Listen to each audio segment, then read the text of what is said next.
Prepare for battle. Hello, ladies and gentlemen. Welcome back to the Asus RoG DreamLeague casting panel. I'm ODPixel. I'm here with Gods. We're ready to take you through the second series of the day, and it is indeed Finem once again, this time up against the Danes. Imperial standing up to them. And as I was saying on the panel, quite an Imperial-esque draft. And let's see who ended up playing. It's indeed Baby Knight, Drow Ranger, Ace Weaver, and Hester Joe sticking on his back. What do you think about this, Gods? This team is very flexible. It's weird because they have a set hero pool they kind of go towards, but they seems like their players can all mix up in them. Like they've had the Brood, which is like people talk about the Baby Knight Brood, but they run that on Ace sometimes. The Drow being mixed up. Like they're running heroes you expect on a certain player on a different player. They'll put the Weaver in the safe lane. Very strong with. I mean, you look at Drow mid. One of the main difference between Drow mid and Drow safe lane is how fast you get level 6. Yep. And the fast level 6 means that safe lane Weaver is going to pack a punch, hit really hard. You basically get free.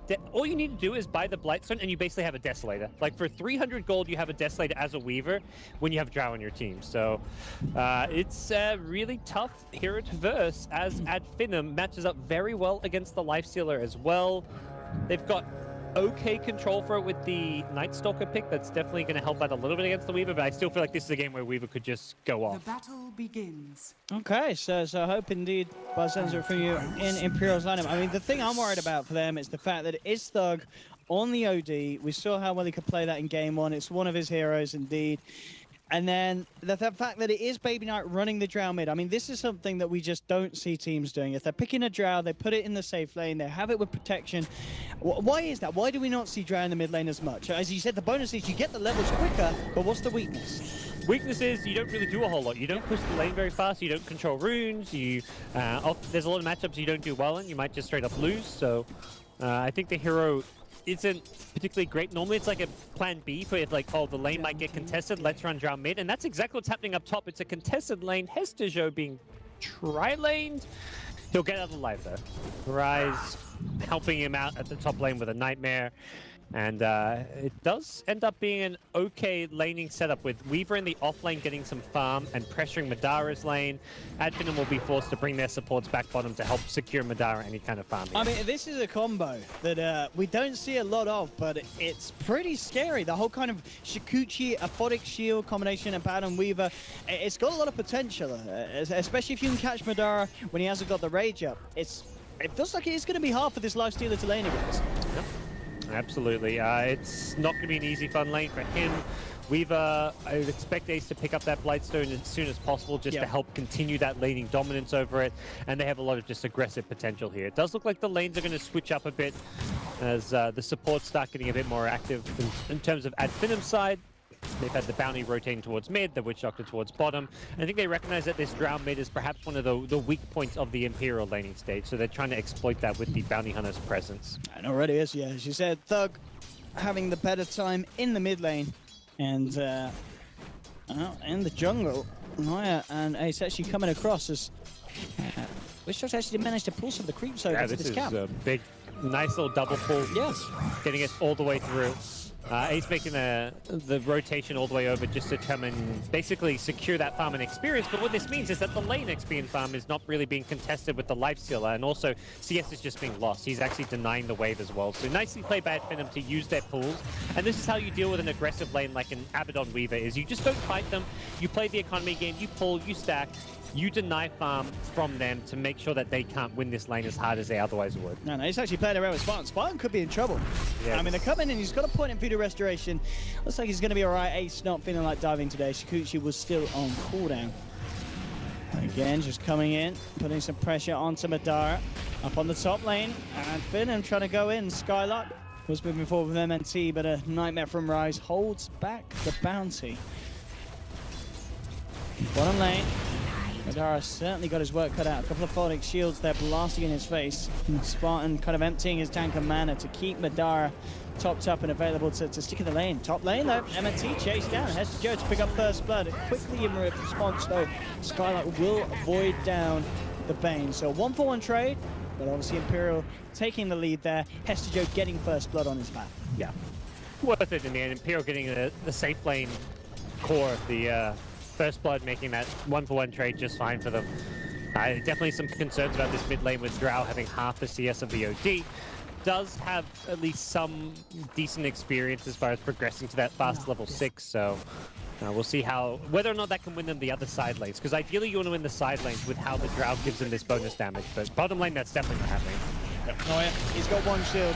It's almost certainly not going to be enough. Pops the fire, won't keep him alive. They'll turn attention towards Ace, but of course, very much a lack of lockdown for this Weaver.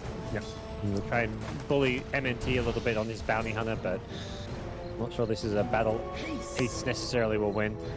Definitely surprised to not see him pick up the Blightstone. I think that's just straight up mistake from Ace. Maybe he's thinking he wants to get another item a bit faster, but this item is just so valued. This is scary. It's night time. Skylark's got a haste rune. Can he actually finish off this kill? Well, he doesn't need to. The astral damage is enough. Burst down, Baby Knight. Skylark getting stuff done during this first night. Level 5 as well. And Finem 3-1. The pressure's already being felt, and something that we kind of expected off the back of this draft. Finem with a very aggressive lineup. And they're waiting for his TP back in. They want to instantly kill him again. Oh, that's tilting. One of those. Oh, he's there. He's TPing in. Here we go. 101. How to tilt a mid laner. Just camp mid. Baby Knight's like, what? They're still it! They'll gust back the OD. And no one can TP to save him. Like, even if you have a TP scroll, there's no saving him because he just TP'd him, which means any follow-up TPs would be 4-second long TP. That's smart. You'd be ruined. So it's very safe dive to make, and great call from Finem just to sit around, camp that mid lane, and kill him a second time. Yeah, it really is. Really securing the mid lane for Thug, and that is scary. It really is. We saw what Thug could do with a bad start in the mid lane. This series, we're going to be able to see what he does with a good start. He's 30 for 11. Pretty much free farm. I don't think he's missed the creep potential. 5 minutes in, 30 CS, that's pretty good. Yeah. And you kind of ask, like, why do you not run the drum mid? We're seeing it here. It's getting bullied, it's getting ganked, you haven't got good escape outside. I mean, you've got the Gust, but it's not really going to always save your life. And you've got no good way to guarantee your farm. So it's been a very tough mid lane for Baby Knight. Looks like for now they will leave him alone, but the damage has really been done already. That level 6 timing of Drows has been slowed down by a big margin.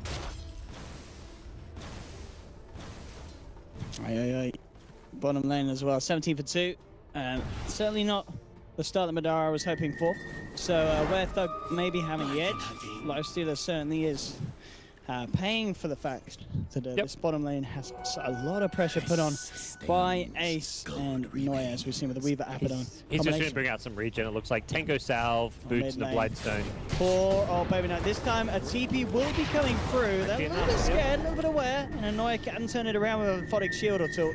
They're still sticking around for this though. Eyes onto Noya, and they've also got the lockdown onto Baby Knight, kind of splitting them apart. Baby Knight falling low. They'll move in, looking to finish this one off. Thug incredibly low, in fact, juking this out, keeping himself alive, but they've lost the bounty. Baby Knight still alive for the time being. One more push from Skylark will get the job done, but they have the lasso. They'll look to punish the Night Stalker. Ace was also able to clean up the Witch Doctor. So this time, Imperial may have lost Baby Knight once more, but they punish Finem hard, taking 3 kills in return. I mean, Thug, very lucky to get away with his life though. Yeah, he got incredibly low, so Imperial a little bit more okay with that. It's still tough times because of Drow dying, but Drow can TP top now. This is where you're like, okay, top lane's empty, I want that, it's mine. It's safe to farm finally. Daytime is coming soon, you're 50 seconds away, so you're at least looking at Night Soul's respawn time and hoping that this top lane remains safe, and yeah, Night Stalker's actually TPing bottom. They need to kill Ace. Ace is having too much of a good time for Finem. That's a great kill if they can find it. Night Stalker doesn't bring any detection of his own, so it won't be an easy kill. They have got to get the silence off, and looks like they will not. Yeah, they don't have any follow-through vision to drop down. Oh, Skylark, he wants to dive it. And he certainly will. Madara coming in close for the open moves. Can they get the damage down before he gets another execution? No, they can't do it in time. Ace escapes just by the skin of his teeth. Noya coming in just in time. Bounty throws up an observer ward very deep for some extra vision, but Dire's bottom tower. Weaver repel back to base. This is a dangerous dive at bottom lane. Weaver, once he heals up, can TP back in, and with Drow level 6, this Weaver hits hard. Dire's middle tower is under There's some nice bounces there, in fact, for Spartan, just to hold back the bat, making sure Hester Judge doesn't get a chance to get in close and personal. They'll look towards the mid lane. They know TP's from Imperial. Came down towards the bottom. Ace on his own. He's still yet to hit that level 6. Is under attack. Towards Ace, MNT getting the touch off. Again, though, another Shikuchi and Ace will be fine. Hester Joe's come across the mid as well. It's just kind of bullying onto Ace. Like, it's a hero that has a ring of health, but doesn't have like the Tengo's salve bottle regen, so he's going to heal up slowly. And anytime he's below half HP, it's times where he can't be aggressive, and that's exactly what Weaver wants to do. It's daytime. You've got level 6 Drower, you've got plus 43 damage. You want to play aggressive as a Weaver right now, but being low on HP will stop and prevent that. Oh, and Baby Knight Radiant's has top to be tower careful up is under top. attack. I mean, Skylark continuously finding haste rune after haste rune. Him Good having to head be up. careful seems to be a recurring theme at this point. Yeah. Wherever he goes, he's being hounded. The vision game continues to be good from MNT. He's got wards in the dire jungle now, as well as that bottom lane. Helping up just secure up this stage of the game where it's daytime and they can't play as aggressively. Again, MNT just keeping vision to the side behind the tower. See if there's any kind of opportunity to go. Thug continues to have a great time in the mid lane. Top of the net worth at the moment. Hester Joe, of course, though, on the back, keeping himself on par with this mid lane OD, and of course, very, very close to the Blink Dagger. Yeah. So you're going to have a great timing on the bats. Did that with the Arcane Boots pickup along the way as well. Nice little just team-oriented item. Allows him to spam his spells a bit more. Although he's done this without getting any points in Flame Break. Probably expecting to pick up a point around level 8 just to make use of all the extra mana he's got to play around with. But he's going to group up. It seems like Imperial just want to kind of 5-man. They're like, it's daytime, let's force some towers. We don't even care if this is very obvious. Like, we're just showing us 4 in mid lane with a bat and a drow. It's very apparent what they're doing, but they feel like they can at least do some good damage. Flipper's already been forced out by them. Nightstalker does have a TP rotation with Darkness, though, and that's really the big threat that the Imperial have to worry about. Spartan just casting them, holding them back. Yeah, I mean, ideal scenario is you don't use that, like, you don't have to rotate Nightstalker. If you can defend this while Nightstalker stays top, continues to farm, get his level 8 or something, level 9. Nice, he's dead. Nice. Ace getting himself a freebie. Finds the solo kill. Nightstalker, but he's too far away. Ace is such an elusive little bug Radiant's bottom yeah, tower on is the under Weaver, attack. and you can see why it's just one of those jobs. You know, Imperial sneaking it through as the final pick, and there's a reason why they want to try their luck with it, because of the lineup they're against. There's just so little that Finem can do at this stage against a Weaver. Yeah, Weaver with Drower again, just He can makes even go for this kill, makes that Weaver 10 times stronger. and he might just do so. He has actually 21 charges, so he's a little low on the mana, but just look at the damage. I mean, Spartan immediately down to 3rd health. Yep. If he had It's more scary. mana, he gets that kill, because he can't use Swarm and Sakuchi. If he had Swarm and then an extra Shikuchi, it's fine. If he had 2 Shikuchis, he can probably get it, but with 1 Shikuchi, he'd have to use it aggressively, and then he has no escape against Radiant's top Nightstalker, tower so is under attack. good call to back off. You don't want to feed away your life as a carry for a support. Maybe there's a small chance he gets out of there alive, but... Oh, Korea. Hey, one more Radiant's touch. top tower is Oh, under he attack. can't get it. Where's that poison damage? Oh, Not affecting Korea. oh yeah. Yeah, it's not enough for Dire's him to bottom get tower that is one. under attack. You got a blink on the bat now. Hester Joe already looking for the opportunities up. Jumps in. Holding the Nightstalker. Scarlet's incredibly tanky. And with the Frost Arrows, they should be able to find this nice couple of stacks. And indeed, it was Great an kill, immaculate yeah. play from Hester Joe on the Really bat. good rec. Finding a kill around Drow as well, so that gives Drow a little boost considering she was struggling. And also killing the Nightstalker right as Night's about to hit means there's downtime where he's not alive during nighttime, and you're pushing towers at night. That's fantastic for Imperial. And you managed to get the kill right as it's day, so he doesn't have that extra movement speed and vision. He had no idea Bat was coming because of his vision disadvantage. And down bottom, Ace continuing to have the better lane against Madara. About a 1k lead for him at the moment. And all things said and done, you know, Radiant's considering the top pressure that tower Finem is were under putting on the attack. start, the way that they were focusing Baby Knight, Imperial have held their own quite nicely for the first 12 minutes. You know, the fact that Hester Joe is hitting this, just fantastic timing. And 6-5, Imperial are all right for the most part. All 3 cores looking great. Just the big issue at the moment, it feels like, is the fact that Thug's still at the top. You know, Imperial, they're going to have to do something and have an answer to this OD eventually. Yeah, I guess they're looking at the Batrider initiation as a way to just start a fight, kill the OD, and there's no safe, there's no banish, there's no Oracle, False Promise. If you catch that OD, he is more than likely just going to straight up die to the Batrider lasso. Here we have the wraparound.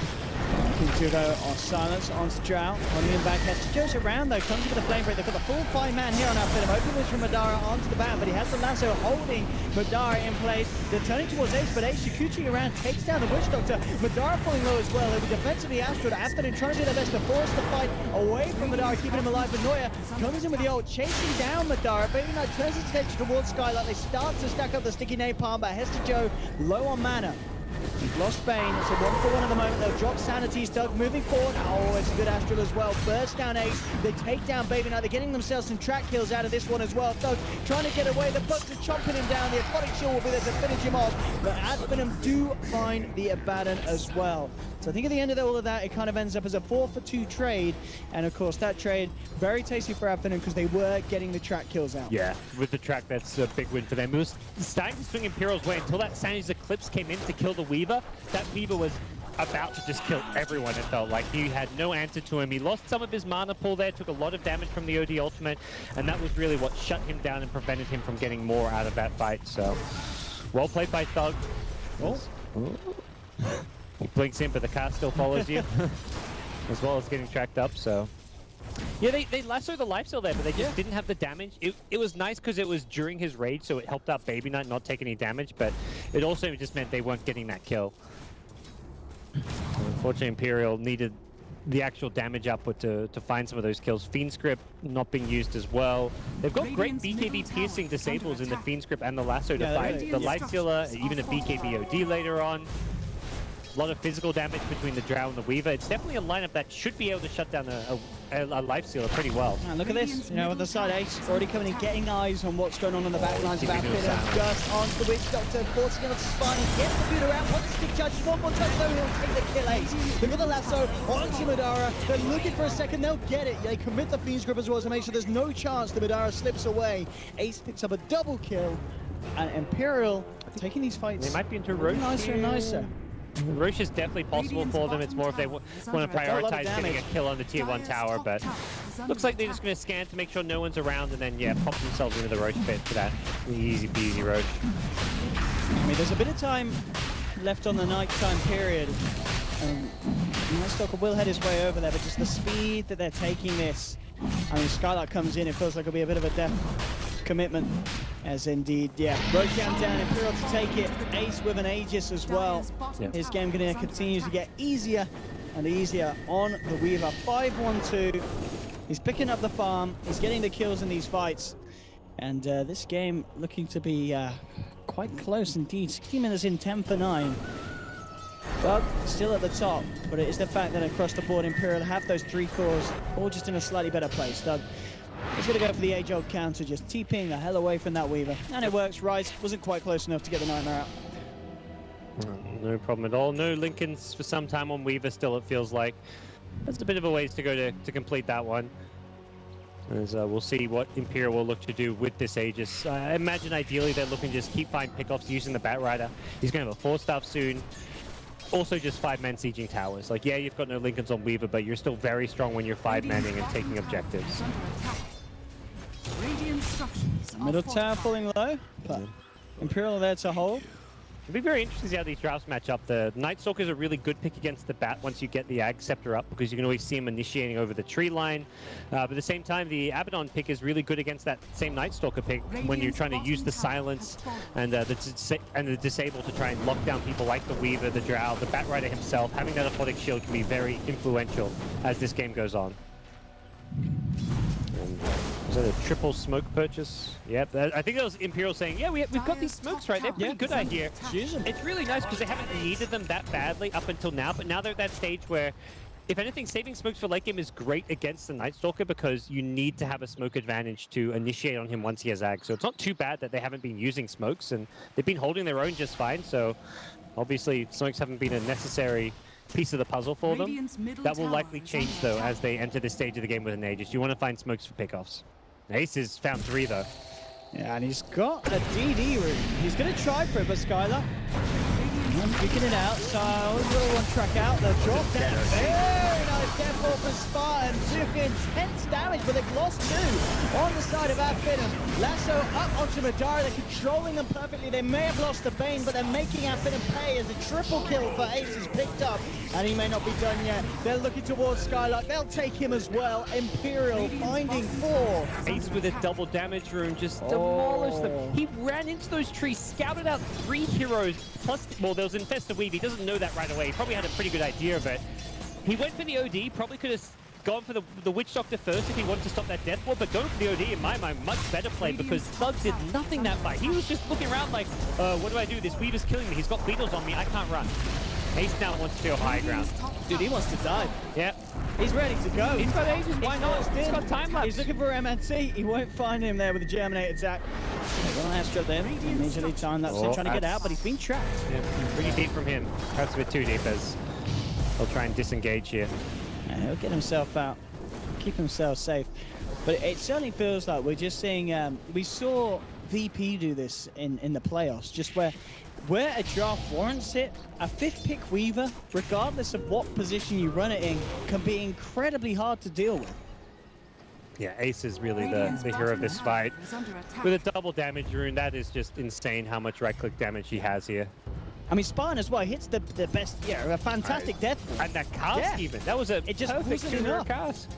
It wasn't enough. I must say, not until watching the replay do I see like how much he did. I was just watching Weaver the whole time. That Weaver just demolished him from behind. Oh, and they've got another big pick. Yeah. Hester Joe sees the opening, jumps in onto MNC.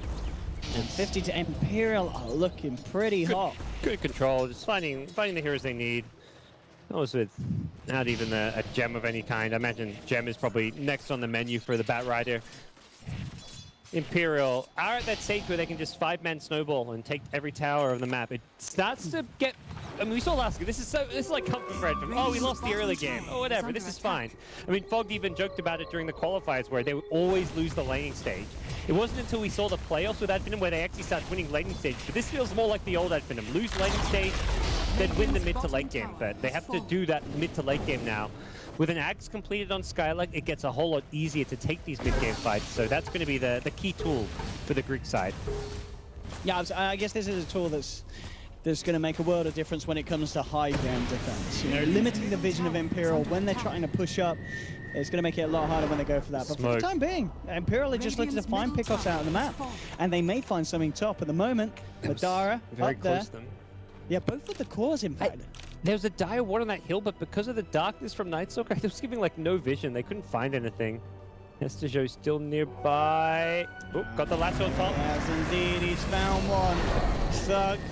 Astrals himself, but that's only going to buy time for Imperial to surround him. Madara's actually doing his best to fight. He went for the race TP, but the Fiend Script's there. Does to fall. A beautiful Fiend Script from Rise allows him to secure the 2nd kill. Yeah. 2 cores taken down on top.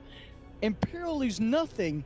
I mean, we're just seeing it really feels like this draft from Imperial. You said at the start you liked it. It's pretty genius. It's working so well. Putting the Weaver in a core role when you've got Drow Aura, and also giving the Drow... I mean, Drow had a tough time, but hey, she almost plays as that pseudo support when your job is almost just to give Aura to your team at some point, at least to the Weaver. And Baby Knight has managed to get items. He's tanky. He's got lots of stats, so he's able to at least push buildings. He's not really meant to kill heroes, but he's doing at least enough damage and tanking enough spells that he's offering a decent amount to his team.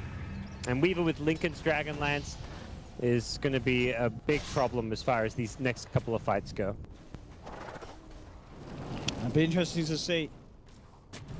Hester Joe actually lasso back in 7 seconds. He may just throw for a pickoff. They're actually coming dangerously close to Imperial here. They're trying to bait the bounty in onto the sentry ward perhaps, but seems MNT should be well aware of what's going on there and doesn't seem to be looking to walk into the neighborhood. This dire jungle is just a death trap as it stands. They'll smoke out though. They want to make a play. They're trying to come out. Yeah, with the Ag Scepter, they'll see them. This is scary. They see a lot though. That's what's really scary about this is they probably see too many.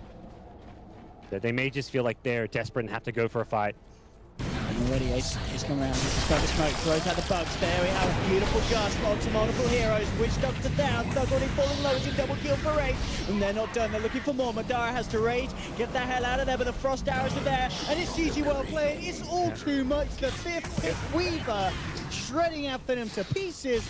The Damn. Danish draft Radiant's was middle tower perfect. is under They, I think at Finem at that point were totally in their right to go for that all-in smoke play. They had all the vision too, so they're like, okay, we've got the vision.